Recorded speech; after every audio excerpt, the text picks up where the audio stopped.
on YouTube. This is Mark, the Fly Angler, coming at you live to talk about some largemouth bass fishing on the fly rod today. So I'm gonna get you started. Personally, the best flies you can definitely use for largemouth, personally, would be a popper to a streamer. I love popper fishing though. You can't go wrong with topwater hits, right? So, here I have my own setup. I went out today and I killed it. I got 10-pound test mono, got a little bug popper fly on my 5'6" weight outfit. But I'm gonna tell you guys, largemouth bass are, compared to peacock bass, I think they're a little bit more challenging to catch on the fly down here in South Florida. The reason is because we have a lot of cover. And apart from that, usually the largemouth bass are going to be more deeper. They're going to be more out.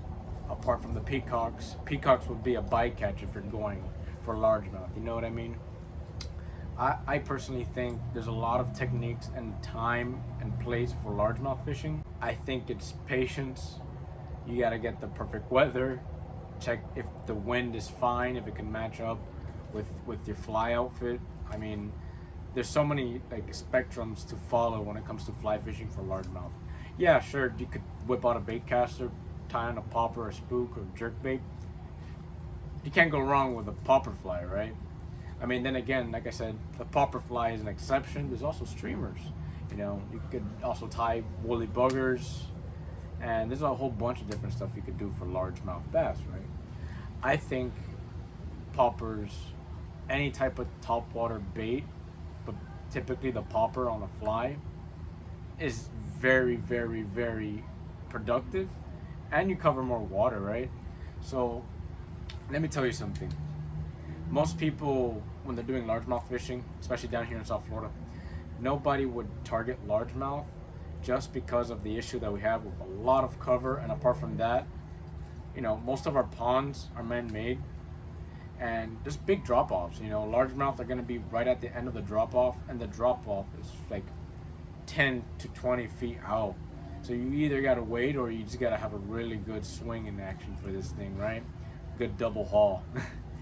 But I'm going to tell you guys right now, there's a lot of techniques, a lot of ways to find those largemouth, and let me tell you how you do that. First off, I'm going to tell you guys right now, largemouth are like humans. We like breakfast, they love breakfast. I'm gonna tell you why. Largemouth are very optimistic eaters. They're gonna be basically looking for food most of the time. Even when they're under structure, whatever falls in their face, most likely they're gonna hit it. Like if you're flipping a football jig or something, right? Most largemouth, typically in the morning, are always by the banks of lakes, ponds, sometimes in channels and rivers. You would see those largemouth up shallow, trying to feed on minnows, on little gobies, or whatever you have in that lake. Could be from shad to bluegill, even smaller largemouth, or even small peacocks, for instance, down here in South Florida, right? So largemouth are really great morning eaters. When I fly fish for largemouth bass, it would usually be early morning. I'm always an early bird, but largemouth are my favorite fish to target early morning because I have a lot of confidence with those fish, right? And I'm gonna tell you guys right now, largemouth bass are very, very notorious to hitting top water flies. Come on, their mouths are designed to kind of eat anything on the surface. Why top water? Why tie on a top water popper? Contrast to streamer, right? Or a woolly bugger. So top water is representing 1, a frog, 2, a bug that fallen off a tree, 3, a lizard. It could be anything. It could also be a dying baitfish. Whatever they see food most of the time, right? Largemouth bass, or any type of fish in general, it doesn't have to be largemouth, would use the surface of the water as like a wall. So they're gonna see your bait on the surface, and it's like they see it and they could eat it with confidence because they know that bait is not going anywhere, right? So that's why I really like topwater. Typically earliest can be in the morning, as soon as the sun is starting to rise, right? Those bass are, again, eating breakfast. They were cruising the banks, going through grass, sawgrass, lily pads, wherever the bank is. Most of those bass are going to be there. There is exceptions. Sometimes bass are over the bank by the drop off of the bank, right? You know, even at that, streamers could work, but like I said, top water is such a great option for largemouth fishing. I personally always use poppers for those fish, and I've never disappointed, as you can see. But you know, then again, I also catch them on streamers. You can catch them on almost any fly. But like then again, like I said, there is a time and place. So back to what we're talking about. Early morning equals top water. Now, middle of the day. If let's say you don't want to fish early morning, if you're not an early bird or you're not a night owl, you gotta fish the middle of the day, right? So largemouth are very notorious fish to be in heavy cover when it's very hot. Down here in sunny South Florida, it's very hot, very humid.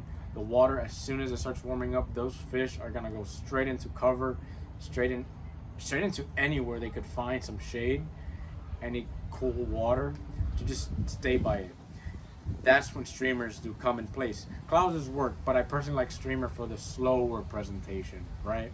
It could be any size streamers. I mean, then again, like I said, streamers, the purpose of streamers, with beads or not, mainly with beads, I usually use my streamers with beads, is so it can sink by the structure, and by the time that fly kind of reaches down there with the bead, that largemouth is probably going to eat it. Give it a few pops, little strips, and he'll probably follow it out of his little hole. Then again, that's why they're called ditch pickles. Most of the time they're gonna be under cover by logs or wherever they can find. So now let's talk about the evening, right?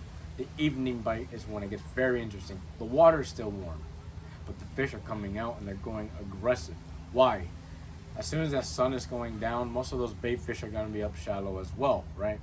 So those largemouth or peacocks, but in this instance, largemouth are going to start pushing out of the little honey holes, the little ditches, and they're going to go straight into the bank like what? In the morning. Top water. Now that's when top water comes into place again. But you could also use streamers because they are chasing minnows and stuff. But top water is such a great opportunity to cover water and get a great reaction strike. So in that afternoon, when that sun is starting to set, they're gonna see that popper going boom. You get hit, you get smacked. The game is on with that fish, right? So, like I said, top water, early morning, later in the afternoon is such a great way to get that bite from that fish, from the largemouth bass, right? Those fish, like I said, are just, you know, they're very special to me. I think so because a lot of people started fishing for those fish before they got into, like, you know, more professional fishing like tarpon and snook and whatnot. Largemouth bass stay in my heart as a fish, a good game fish that would always be there, right? It's like a comfort food, right? There's a comfort fish. I think a largemouth is a great comfort fish for me because I know the technique to catch those fish, right? It's simple. It's simple as that. I'm being so honest with you guys. Like I said, I'm an early bird, but let's say you guys aren't, but you guys can fish in the afternoon. But what if you can't fish in the afternoon? Now you know how to fish in the what? In the middle of the day. Streamers, cover. You gotta search. Use your head and your eyes to find what you can find. Largemouth aren't complicated fish. And again, it's not a permit. We're not talking about permit here, right? I'm talking about largemouth. They're not complicated. But you do gotta find them and you gotta assume where they would be. You know, you gotta search and search and search. Then again, we're talking about the fly rod. With a bait caster, you could definitely cover as much water as you can. Now with the challenge with the fly rod, you're getting the beauty of the sport, technique, and you're earning skill. I mean, I think largemouth fishing with a fly rod takes a lot of skill, personally. If you're trying to catch the bigger ones, of course. Because you gotta get out there. You gotta get really far out there, right? Let's talk about setups. What setups would I use for what situation? Poppers. Let's get back to the poppers. So I have my 6-weight rod with my 5/6 reel, 6-weight scientific angler.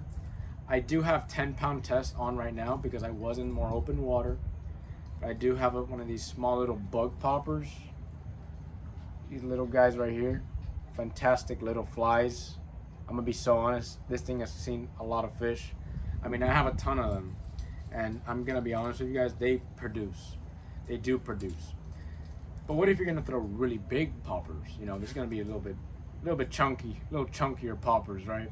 I would use an 8-weight. 8-weight fly line, 8-weight rod, 7-8-weight reel. Because the fly is usually gonna be very heavy for the fly line to get out there. So with the 8-weight, I think is a very perfect in between. Then again, a lot of people get the misconception of using 8 weights in general for largemouth.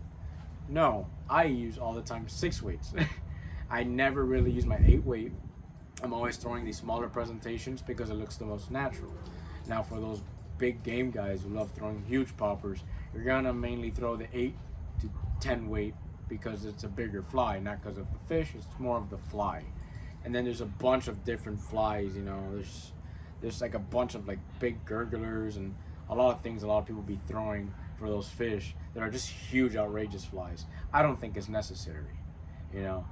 But I do highly recommend you to start at least with an 8-weight.